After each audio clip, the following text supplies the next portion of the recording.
Hey guys, welcome back to the channel. I really appreciate you joining me. Today we have the Seiko Prospex Alpinist 200 meter automatic, and over in Japan this is model number SBDC087 and the international version is SPB117. As you guys already know, I've partnered up with Shopping in Japan and I'm super excited. They loan me these watches. I don't get to keep them, nor do I make a dime if any of y'all buy from Shopping in Japan, but you can, however, save yourself 20 bucks at checkout by using my coupon code MAV20OFF. That's MAV20OFF. And again, that's going to save you $20 off your entire order, which is going to cover most of your shipping costs from Japan. So here we go. Seiko watch box from Japan, your little JDM watch box here. Again, like I said in the last review, kind of like a grayish brown color. Here is your manual. There you go. Anything else? That's it. Let's get this out of the way. Spin this around here, open it up. Now guys, I have to be honest. These Alpinist watches have really done, nothing for me. I don't know what it is. I honestly don't know why they're so popular, but tons of y'all love these things. I just don't get it, man. I really don't get, I just don't get it. I don't know any other way to explain it to you. I just don't understand the allure of these watches. Yeah, they have a great movement, and I guess they're pretty good looking, but please, in the comments section, please explain to me why these are so popular and so famous. Maybe I'm missing something. I just don't know what it is. I know they're very well made, and they're handsome watches, but again, I'm just lost. I don't know why these things are so popular. Anyway, let me go ahead and put up the specs on the left-hand side of the screen, and then we'll talk about this a little bit more. You're looking at a 39.5 millimeter case, which is actually a little bit bigger than the old Alpinist. It's 13.2 millimeters thick. It's 46.4 millimeters lug to lug. It's on a 20 millimeter stainless steel bracelet. It's got a sapphire crystal with a new Cyclops. It's water resistant to 200 meters, which is 660 feet. It's got the new 6R35 movement inside. It used to have the 6R15, and it has a new higher power reserve of 70 hours, which used to be 50 hours. You've got a screw down see-through case back, which is actually new as well. You've got a screw down crown. You've got a non-screw down crown over here at 4 o'clock. You do have a date function over there at 3 o'clock. Again, with that Cyclops, you do not have a day function. It is windable. It is hackable. You've got Lumibright Lume. You have a compass feature, and the bezel is fixed. So again, guys, I'm not quite sure why these are so popular. I guess they're good looking watches. They just don't do much for me, man. I just don't understand why. Now also, a lot of this text, especially for the compass, is very small on this dial. Now I've always liked these cathedral hands though, really good looking hands, especially that hour hand. That's just a fantastic looking hour hand for any watch. The addition of the Prospex logo is new. You've got 20 bar down there underneath the word automatic, and that automatic is the same type of font they're using in the new Seiko 5s, and I think it's the same font they used on the original Sumo, if I remember correctly. Again, you got a new Cyclops over the date window, which is very legible, by the way. Let me go ahead and unscrew this. Let me pop the date back so you can actually see it. Let me see here. There we go. Let's go to 10. There we go. So, and you have a non-screw down crown down here for the compass feature. It's kind of like a friction movement. Once you put it there, it kind of stays put, which is nice. In fact, let me wind this thing up here.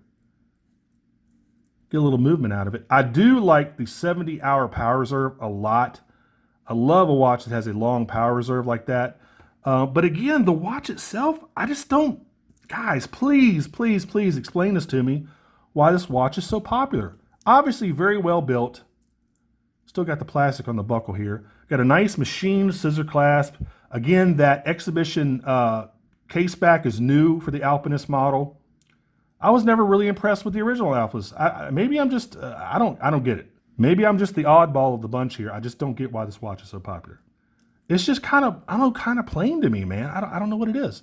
Got a lot of polished surfaces. Just about everything is polished on this watch. Obviously, the links are brushed.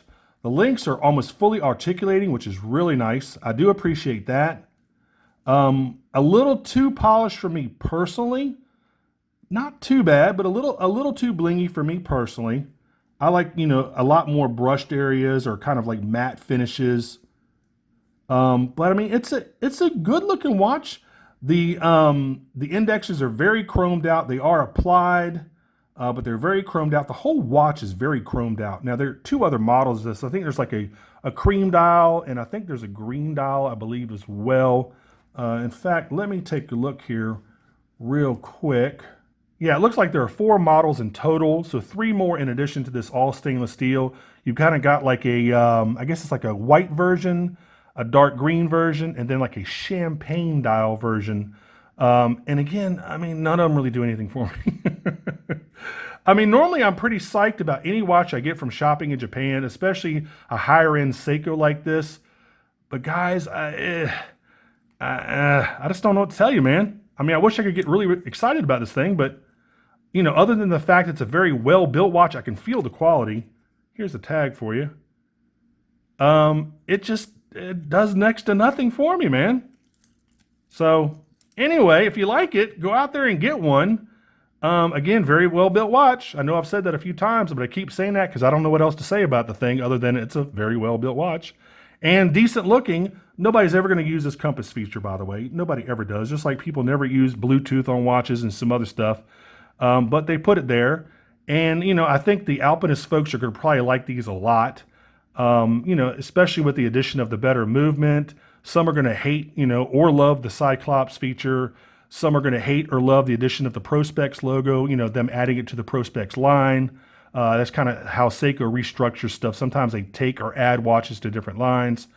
So you might either love it or you might hate it. Either way, to me, I honestly don't care because this watch literally does nothing for me. So anyway, with that being said, you can head on over to Shopping in Japan's website. They are currently, let me bring up the right notes here. They are currently $754. Wow, that is not cheap. But again, you can use my coupon code MAV20 off. That'll save you $20 off at checkout. That's MAV20OFF. Make sure you use that coupon code. All right, let me try this watch on real quick before I do the other stuff. Pretty comfortable, I have to admit. It fits right out of the box. Pretty comfortable. But man, it's just, it looks like something my granddad would wear. Maybe that's a bad thing or a good thing. I'm not quite sure. All right, let's go ahead and give it a lume shot. Cut out the lights here. Let's cut off the monitor. All right, let's take a look at this lume. Let's see what they've done lume-wise with this thing. I think only the hands, maybe. There we go. So you got the hands and little dots at each index. So there you go. I mean, not too bad. All right, let's go ahead and finish up this review. Let me turn everything back on. As always, guys, thanks for watching. I appreciate it, and I'll see you on the next review. Take care. Bye-bye.